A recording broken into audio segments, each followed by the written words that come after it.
Attention listeners, Aftersight's annual hike is coming up on July 27th. It was a really good experience for me. Visit aftersight.org/hike and become an audio trekker today. That hike today gave me so much courage.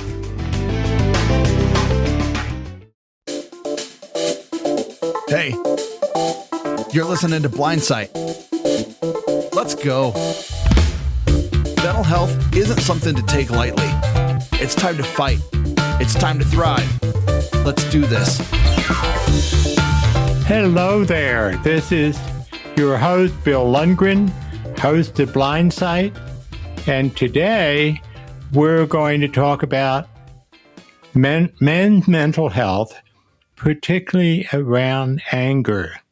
And there's a lot to talk about in terms of anger, and we'll explore as much of it as we can. And we hope it'll be informative and enjoyable. And I have as my counterpoint here, our producer, Jonathan Price, and we always have a good conversation about mental health issues. He's real savvy, and we work well together. So I'm delighted to have a chance to work with you, Jonathan, today on this subject. But before I do that, just a couple of announcements. One is be sure to give us any feedback either by phone, which is 720-712-8856, or feedback at aftersight.org.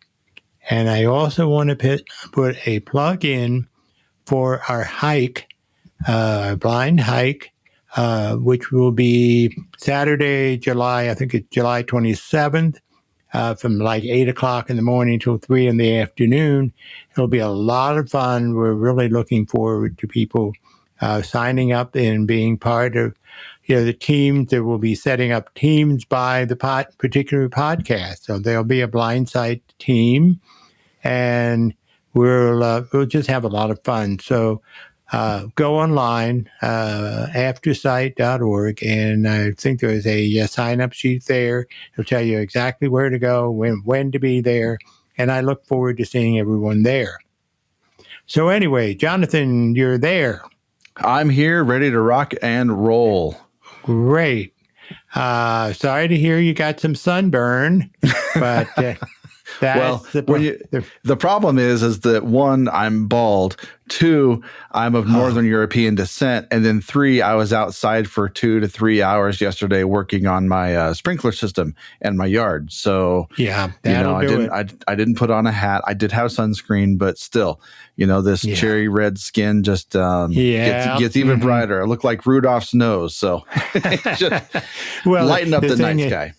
The thing is, I just got back from taking Aiden for an hour and a half walk, and it is hot out there. I didn't think it was going to be that bad. So I know. And he was not a happy camper. I think he's calling up the shop steward for his union to complain about the working condition.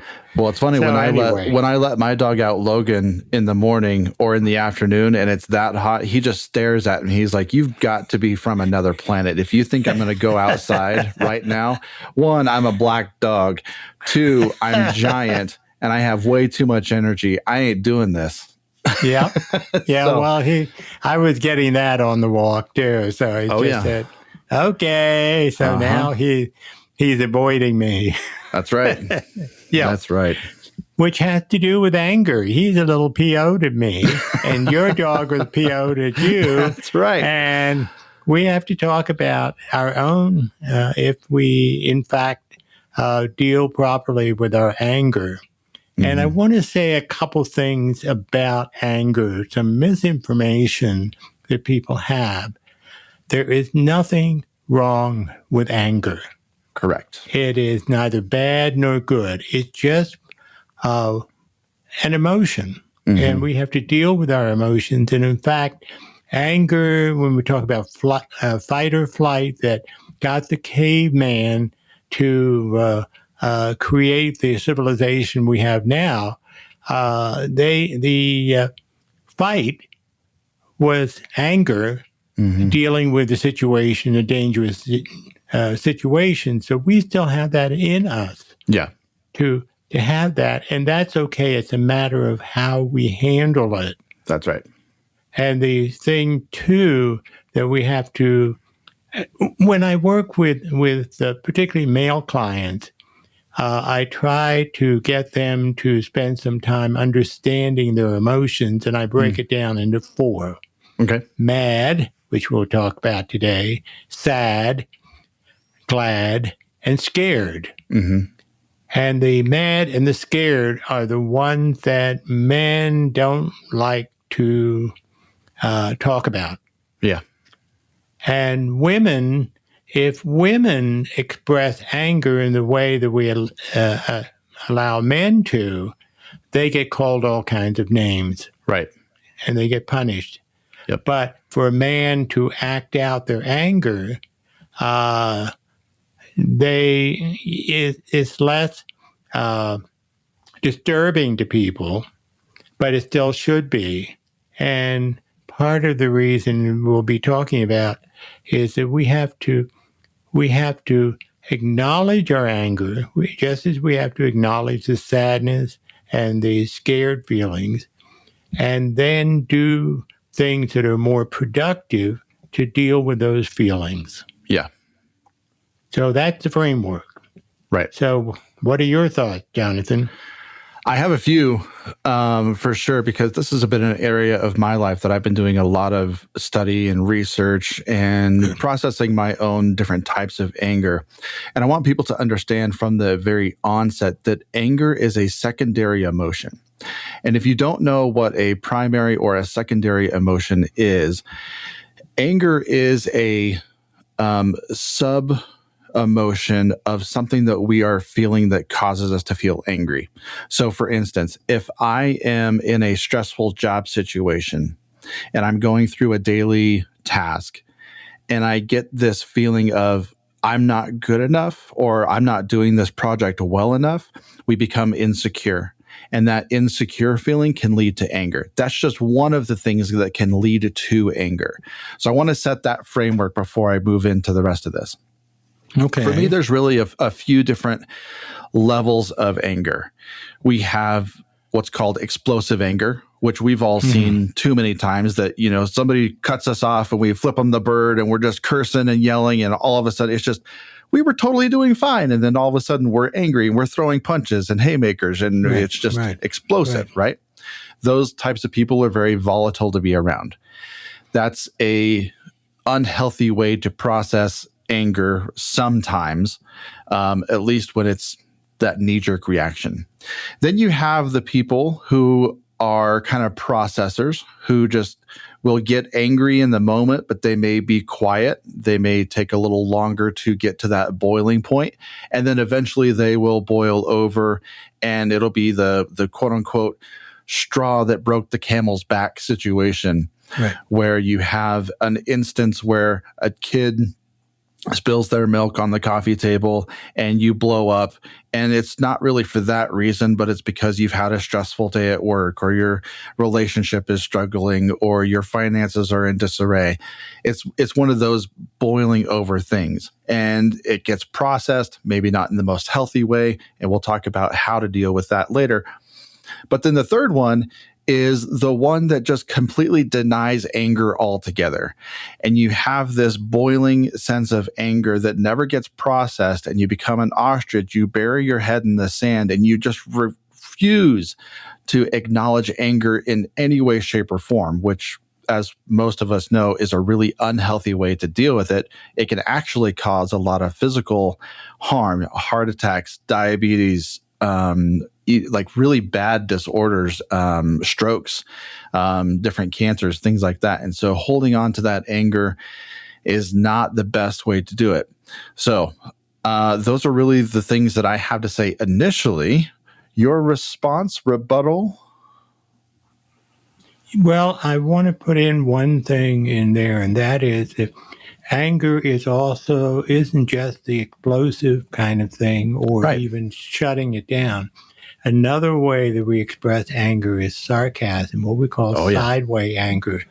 And what you were talking about just now is the kind of thing where we're angry at something else or a person at work, and we know that it's not okay for us to express the anger, but we get home and we forget it's not okay there either, but we just let it loose. So it's kind of like there are all kinds of things that can get into this mix. I think one of the things I think about a lot is that in my family, emotions in general were not really accepted. But if you came from a family where dad particularly was always blowing up and there's a physical experience, then that's what you used to. That's how you learn, okay, it's okay, or you're supposed to explode. And and if you came from a family like mine where it wasn't okay to express emotion, then you learn to bottle it up. Oh, yeah. And in fact, oftentimes we talk about for the alcoholic, it's bottled up. Yep, exactly. And the other thing that most frequently happens, and I've got to mention it, is domestic violence. Mm-hmm. And what we find when we really do some research on the people who are arrested, the men primarily, who are arrested for domestic violence, consistently there's an underlying depression. Right. And because men are not allowed, many men are not allowed to show depression or sadness, the only thing that's available to them is violence. Yeah. To express that anger. So it's a very, calling anger is really the tip of the iceberg. There's a lot of stuff going on underneath, but you see, we're trained by our family to respond to anger, our anger feelings in certain ways that can be very unhealthy. Mm-hmm. Well, there's another aspect I want to add, another layer, specifically for men. When we go through anger, and this is a generalized statement, but when we go through anger and we're trying to deal with some of the emotions that we're facing on a daily basis, we feel sometimes that we should not be burdening other people with our problems because we're the ones who have to be strong enough to take on everybody else's. Right. We have to displace that anger, or displace that stress that we have, and not let anybody know. In fact, that's right. If you want to talk a gender difference, men tend to be very private. Mm-hmm. And, women tend to be more, this is a generalization. Women tend to be more open with some of their feelings. They're allowed to. They're allowed to cry. They're allowed to go to their best friend. And, in the case of my mother, she was, my father was killed, and she didn't want to upset the kids. Yeah. So she would never cry in front of us. She would go to a friend's house to cry and then come back and, everything's fine. Mm-hmm. And one of the things I learned as a male, I wasn't supposed to show that I was angry. Sure. And it was 40 years later when I was doing some of my training as a therapist that I got in touch with the fact that I was very angry at my dad for leaving me, but I wasn't allowed to talk about it because that was not the appropriate, quote unquote, feeling to have about losing your father. I lost him when I was 8 years old. Yeah. Mm-hmm. And I held this anger in, and I also was not allowed the other emotions like the grief. Mm-hmm. We weren't allowed to go to the funeral, and all the things that just complete shutdown. This is probably why I had a career as a therapist, try to make myself better. But I didn't realize what was going on. But too many people get caught in that same conundrum. Yeah, they are. When I think about women going to chat with their friends and get some of that anger or frustration or sadness or whatever emotion out. Nowadays, I mean, we've been talking about mental health as a prime focus for the last 10 to 15 years when it comes to men. And I will say that there are some major strides happening in mental health for men specifically, and more men are reaching out to counselors and therapists. But I tell you what, we had Michael Sullivan on a couple of weeks ago, and when he was talking about being in nature and having men get back to nature and doing the things that men do, every woman who is listening to this podcast would be floored if they sat around a campfire with a bunch of men and heard the fear and the anxiety and the stress and the things that men go through on a daily basis. I guarantee you that a woman's mindset and thought about men would change drastically, because like he said, when we're up in nature and when we're with our buddies going through things together, it is like this weird, crazy bond that glues us together in such a beautiful, physically, emotionally, and spiritual way. It's so incredible.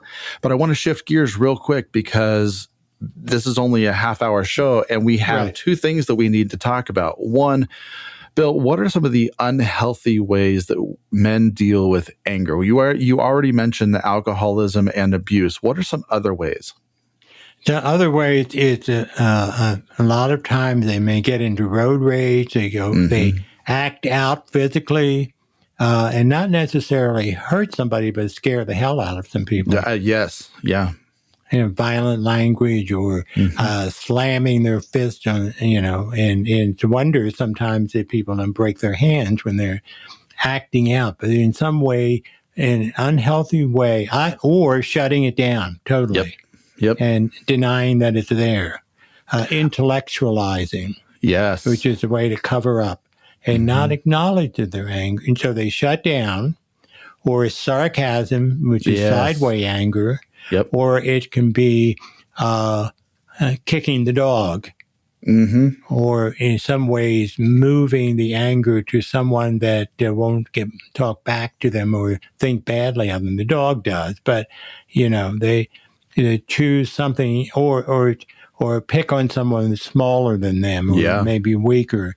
In some way, get the anger out in a very vicious kind of way, and think this is the way men are supposed to do this. And I'm going to add passive aggressiveness and that's the other. And gaslighting. When you say, "Well, fine, don't do that," and then you walk away. Or you're like, "Well, I wanted you to put your clothes together, but I guess you really don't love me that much." Yeah. Those types of things will destroy. I'm talking about really your kids or maybe your spouse even. Like when you say those things to your kids or to your spouse, boy, you put up a wall that is 800 feet high. Absolutely. And they get... That's the sarcasm I was talking about. It's just saying, you don't love me, or, in ways that make it very difficult for somebody to respond because you're not being direct in saying, I'm angry that this happened, or I'm angry, or this happened to me at work, and I want to make sure that I don't do it sideways to you. So I'm just letting you know what I went through. And I've had couples I've worked with where they made an agreement that, the wife was at-home mom, and the husband would come home from work, and he would be really angry, and she would immediately want his attention, and so there would be a big fight. And I got them to agree as a pattern to give him 20 minutes, 30 minutes just to chill out. And then... he would be ready to be with the family, with the wife, in a much more conducive way. And that's one of the ways we get people to deal with this. But you've got to acknowledge that you have those feelings. That was it. Yep. That was it. And there's a difference between acknowledging it and accepting it, because the first key to dealing with your anger is to at least acknowledge that you have an anger issue, or not even an anger issue per se, just that you're dealing with something that is angering. And you don't have know what to do with it. You don't have to accept it. You don't have to bring it into your life necessarily, but you do need to at least say, okay, that is an issue of my life that I need to focus on. And you started. Go ahead. I would make a little adjustment to that. We have to understand and accept there are times when we will be justifiably angry. Absolutely. And we've got to accept, I'm really PO'd about something. Right. And one of the things that people need to realize is that they can use that anger productively. For example, right now we're in a political season, and everybody's really, there's a lot of anger out there. Yep. Well, if people who are angry can, contact their senator or form a group that is positive and that is, trying to get change in a positive way, that's one of the ways to use that anger correctly. Yeah. Well, we've talked about unhealthy ways to address our anger. And as a spiritual Christian man myself, there is a passage of scripture that I love, it's in James chapter 1, verses 19. And this is the crux of how we can solve some of our anger issues. And this is what a lot of anger therapy is wrapped around. It's being quick to listen, slow to speak, and slow to anger, which means all of that is processing.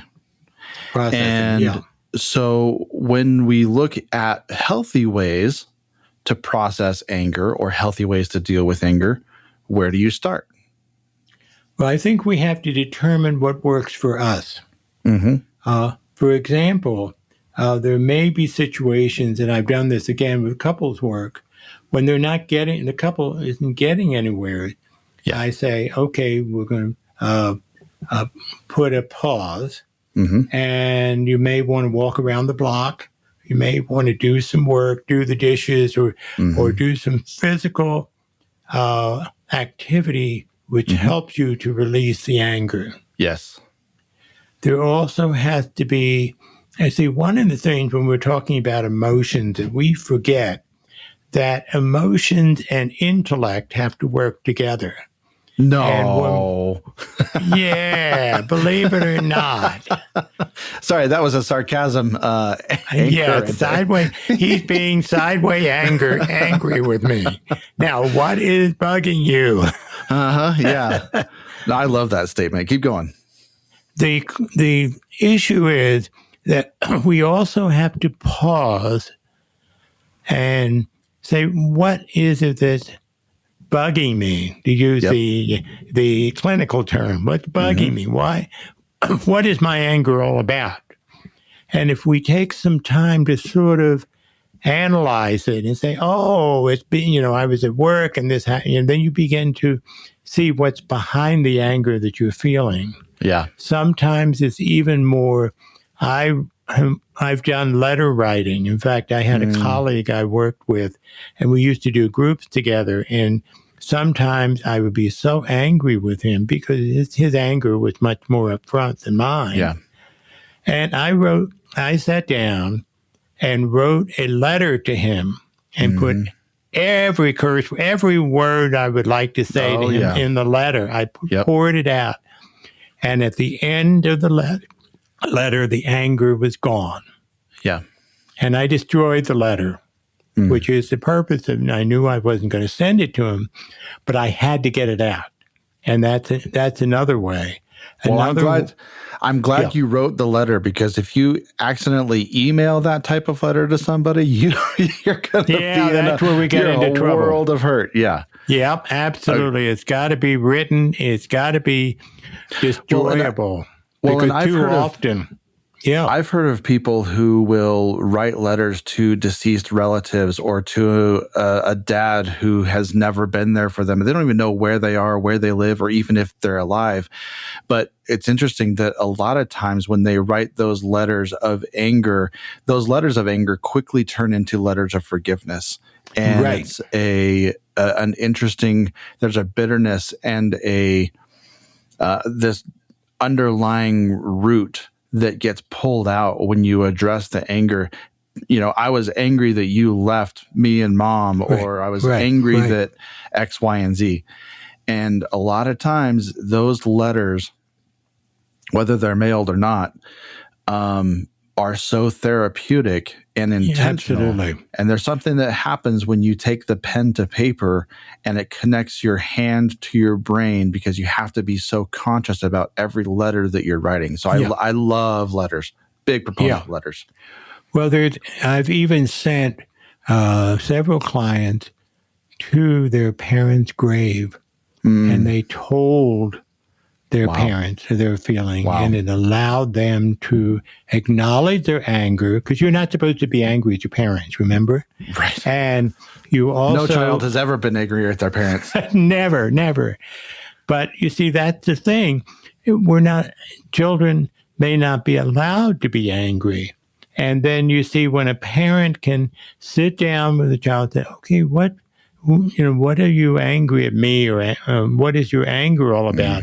It helps them to learn how to process, how to accept their feeling, and also try to understand what's behind it. Yeah. And that's really an important part. Exercise, trying to understand what it is, what you're angry about, being able to talk to the person and try to get some resolution to the problem is another way. But the key is really keeping the temperature down. Yeah. If you start to feel the temperature going up, you've got to stop. And you've got to have permission from the other person to say, look, I don't want to let this get out of control. I don't want to not acknowledge it, but I also don't want to have the heat of the moment cause problems for us. Well, that's really the key. And it takes the ability to stop, right? I mean, it takes the ability to, in that moment, and this is a practiced thing. Not many people have this come naturally. Absolutely. When you get in those angry moments and you're able to say, okay, am I angry, or am I embarrassed? Am I frustrated? Am I lonely? Am I feeling unworthy or unloved? Or what are those root causes? One of my favorite philosophers and psychologists nowadays, his name is Jordan Peterson. And he and his wife will talk about all of these big emotions, and they will not stop, talking with each other until they dig down to the root of the emotion. Right. And that's super painful, and it's very uncomfortable, and we all hate doing it. But if you want to be a healthy, functioning member of society, you have to be able to dig. You have to pick up that shovel, that axe, and dig to the root and address what the problem is. But I want to put something before that. Go for it. That is, you need to pay attention to your body. Right. Because if we get to the crisis point where we can't stop, and our body, if you're starting to get there are certain body things that happen that give us a surge protector. Yeah. And in other words, our heart starts racing, we begin to break out in a sweat. Our fists are clenched. As soon as we're starting to do that, then we need to pull back. We need to lower the temperature. Then we can do the intellectual processing. Right. But you see, we have to be in a state of mind, be able to do that. Yeah. And that takes self-knowledge. One of my favorite ways to kind of dispel anger, two of my favorite ways, is one, to play my piano, to sit down at the piano. And then the other one is to, I think Michael talked about it last week, was grounding and being able to get your feet in the ground and be able to be in nature, barefoot, and just allow yourself to feel nature in and of itself. Exactly. There's something that is scientific about the ions that come from the earth that kind of penetrate your body, and that you get all those wonderful things. Yeah, absolutely. The vitamin D in the sun, to be able to take a walk, go for a walk, walk your dog. Right. walk your kids if you need to put them on a leash and get that energy out. Yeah, exactly. No parent has ever done that. Yeah. But are there any other ways that we can help process anger? Well, I think one of the things that is very important we haven't mentioned, and that is meditation. And it can be religious meditation, or it could be the kind of meditation where we're just imagining ourselves in a secure, beautiful spot and kind of calming our body down. Just as you were saying, taking a walk and so forth. Some of us may not be able to do that at that particular moment, but if we take a few minutes, deep breathing is one of my favorite things. In other words, what we're doing is we're throwing our shoulders back and taking a deep breath, allowing our bellies to distend and take in more oxygen, and then hold the breath. When you can't take any more oxygen in, hold it, count 1, 2, 3, and then let it out very slowly through your nose. And do that a couple of times. And we know physiologically that moves that energy to the part of the brain that calms. Yeah. And that's a major, and when you get into a situation, it's that timeout that allows you to reconfigure. Yep. And we have to do that with kids. If kids are getting angry, we were teaching them time out instead of some kind of punishment. Just say, okay, you're teaching children to take time out when the anger energy is going sky high. Yep. And then as long as after the time out, you and the child can talk about what just went on. Not pretend it wasn't there, but say, okay, what was going on? And allow the child to learn to pay attention to him or herself. I think it's also important for the child to see that the parent put themselves in timeout. Right. Absolutely. And a lot of parents don't, but they certainly need to. When they see, in terms of, you were talking about husband and wives conversing, what I've done a lot is have people set a specific time and place, and no more than 15 minutes. And one talks for a few minutes. Right. The other paraphrases what they heard before they respond. And it's that moment of making sure that you understand the other person helps alleviate some of the anger. And particularly what happens is that we're listening to them and we misunderstand. So when you get a paraphrase, oh, no, I didn't mean that. I meant, then you can keep working at what you just said before the person responds. Yep. And that way we clarify what was heard may have been through that screen of anger. Yes. And so it's work. And a lot of couples hated me because I made them take so long. They thought it was quicker if they just threw something at their husband or their wife, and get it over with. That's when you have those foam bricks and those foam bats in your clinic. That's right. I'll just beat you over the head with my anger instead of talking about it. Right, absolutely. And that's what it is literally and figuratively. And you don't want to do that. That is not helpful. However, the fact that you're angry about something means that there's meaning in it. It might have to do with what you came home with, or it might be something that the other person said that you misconstrued, or maybe you understood, but it hit a sensitive spot, and you need to talk about that. Well, Bill, I'm getting angry because we're getting close to the end of our show. What do you want to leave? What do you want to leave our guests with? What's the one thing you want to leave them? Well, there are a couple of things. I never give one thing. That's right. It's always a penny for your thoughts, except what happens to the other penny? If you give your 2 cents worth.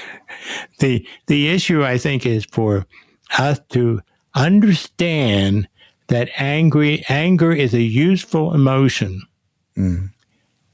in used correctly.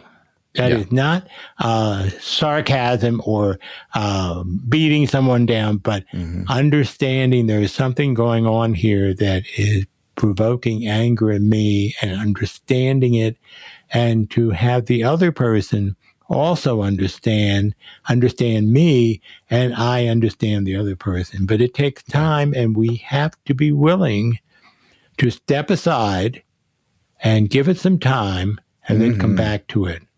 When they take time out, that also means you have to come back and continue where you left off.